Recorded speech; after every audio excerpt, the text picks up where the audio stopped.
Sawang-sawa na ba kayo sa boring na hairstyle nyo? Kung oo, panoorin nyo tong video na to. Sa mga hindi nakakaalam, nagpa-perm or nagpa-Korean kulot ako last week lang. At ganito ang itsura nung buhok ko bago ako magpakulot. And as you can see dyan, sobrang kapal ng buhok ko, sobrang straight niya, and naka-brush up lang siya. Pero ang problema ko is yung both sides ng ulo ko or ng buhok ko dito is sobrang kapal pero mukhang sabog. So, ang bilis niyan humaba. So, nagmumukhang malaki yung ulo ko dahil dyan. And usually, pinapashave ko pero sobrang bilis nilang humaba. And as you can see, ang dami kong buhok dito nga sa hairline.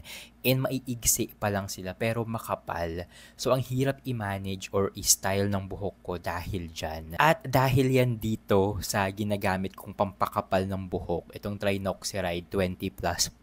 So, ito yung ginagamit ko dito sa hairline ko and dito sa kilay ko. Kaya mukhang makapal talaga yung kilay at yung buhok ko sa hairline. So, kung problema nyo naman na hairline, try nyo to. Ilagay ko sa yellow basket para masubukan nyo. And fast forward nga, pagkatapos kong magpa-perm or magpakulot dito and magpa-down perm dito, ganyan ang itsura. Ito nang itsura ng buhok ko more than a week after ko magpa-perm or Korean perm. And yan yung mga ilan sa mga pictures ko after ko ngang magpa-Korean perm. Ayan, sobrang ganda. For me, nagustuhan ko siya dahil nagmukha akong ibang tao and parang lumiit yung ulo ko dahil hindi na ganun kasabog tignan yung side ng buhok ko.